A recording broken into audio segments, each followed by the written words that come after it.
little here's Ear nymph that I want to share with everyone today. It's for me. It's I find this a cracking little nymph to use, and it's safe to say it's one of my personal favorites. It's a nymph I'm never without my fly box, and I always have a vast array of them. So I'd have different colours of them basically in my fly box, and different sizes. So it's a really effective nymph, and I'd urge any angler out there, any person into the fly fishing, to definitely have these in it. The most anglers will have some shape or form of a hare's ear nymph, but this is my little pattern here, that how I like to tie them. And you can see just from it just the bugginess of it, and just adds to the effectiveness of it, and it just makes it that more effective in the water. It's just a really good all-round nymph to use. So we'll begin tying it, and I'll show you how it's done. So for me, I like to tie my hare's ears on my hare's ear nymphs. I like to tie them on a curved hook, and it adds to the effectiveness of it. It just gives it that much more of a buggy look. So for that reason, I have the hook I'm using is actually a size 16. It's a Haku 611 curved hook. It's a barbel's hook, but I generally use Kamasan B100s as well. It's shrimp buzzard hook effect basically, but any curved hook will do. It doesn't have to be a shrimp or buzzard hook. There's many different shapes and forms of curved hooks out there, and they can be used. They will add to the effectiveness of it. So it doesn't have to be the Haku 611s or the B100 Kamasans, but any curved hook you can get will work for this nymph.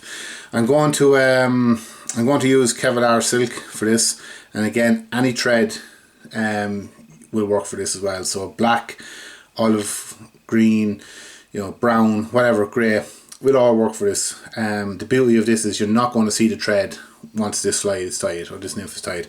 Now on the hook, on the size 16 hook, I have a 3.5mm countersunk bead, gold bead, and it's generally for a size 16 it'd be 3.5mm bead would be what I'd use. So we'll just we'll go ahead and we'll just lay down just a little bit of thread onto the hook. I'm going to literally stop where the hook is, just above where the hook is sitting in the vise. That's how far I'm going to bring my materials down on this nymph. So we'll just trim away the waist. I'm going to tie in a rib now.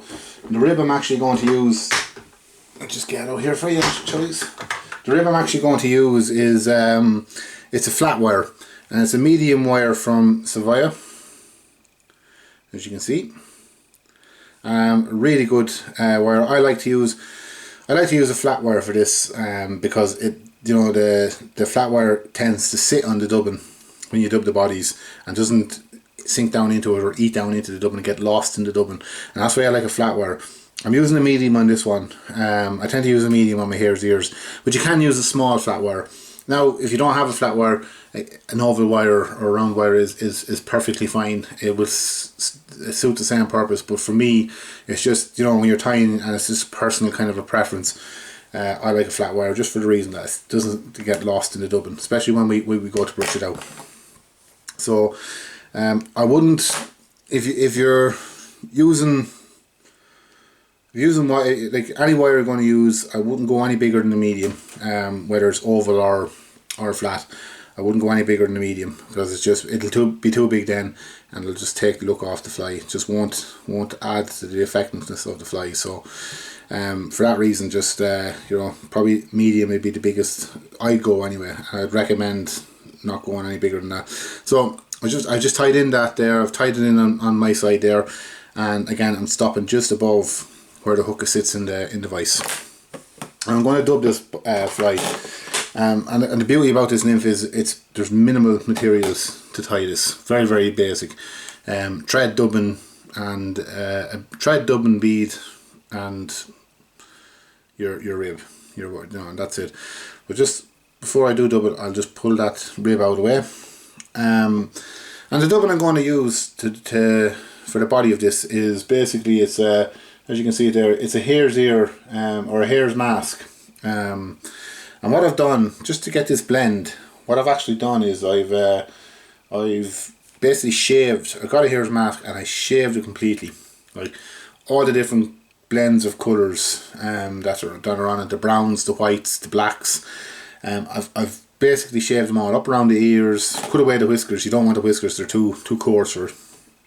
And then what I've done is all the fur then, or all the hair off the hare's mask, I put into a coffee grinder, and I just gave it a couple of grinds, or just to blend it together, and it's given me just this one kind of a colour, one blend. And it's typically the dubbing I would use for majority of my flies, but if I'm looking for a specific shade, then I'll go back to obviously using the taking the shades from the hare's mask. But generally, I find this is quite an effective blend. It's really good.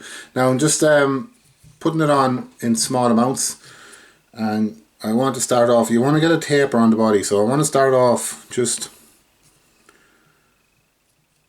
with a thin amount, and then I'm going to build that body coming up and gradually getting thicker as we go up. So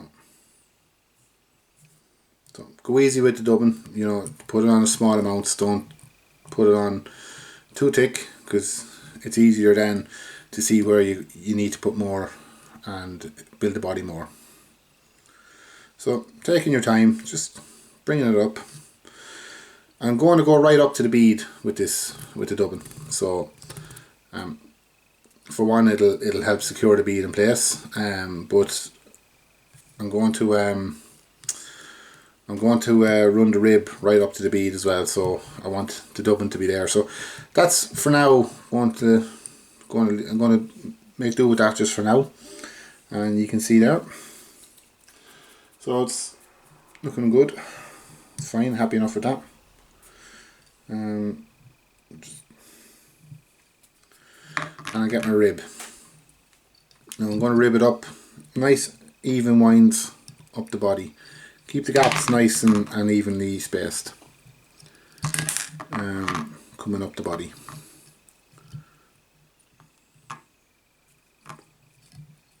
Take your time.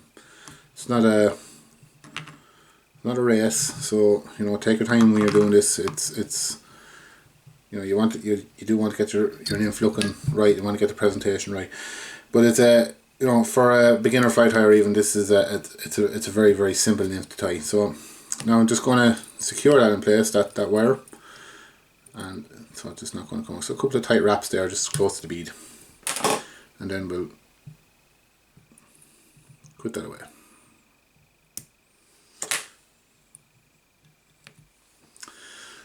Okay.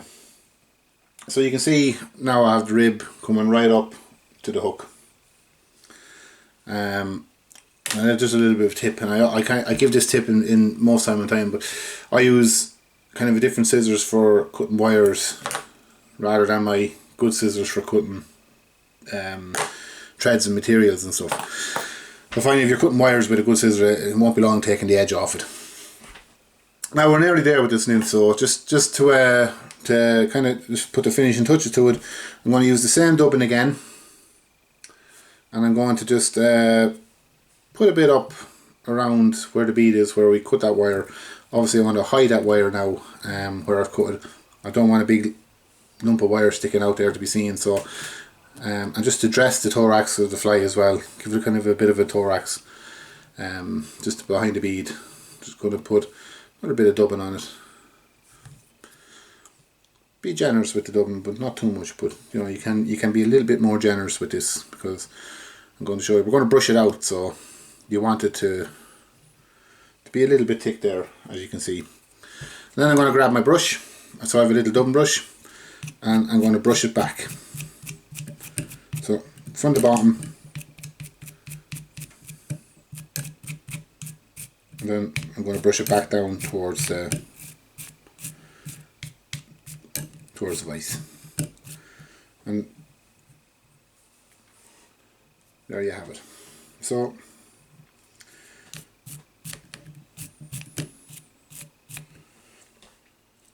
and that looks good.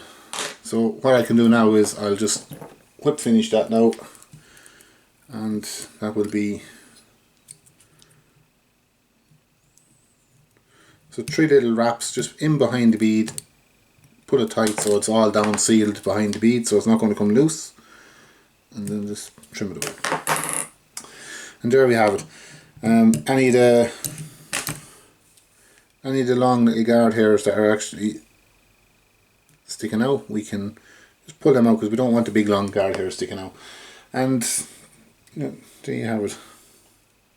So just, it's a really effective, really buggy little nymph, and it's a great all-round nymph to use.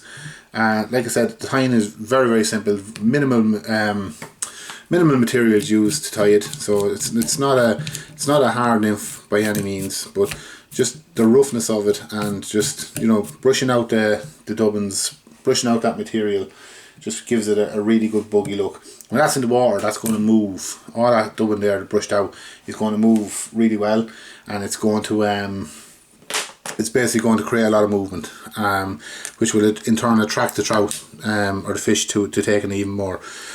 So once you get going on these, you won't be, you know, it won't take long once you get going on it to churn out a couple of them. You'll be turning these out quite quickly once you get going on them. Very simple nymph to tie. And basically that's it, guys. That's all of it. Nothing to it.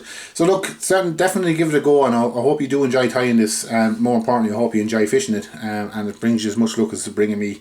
It's certainly a really good nymph to have. So I hope you enjoyed watching the tying of this.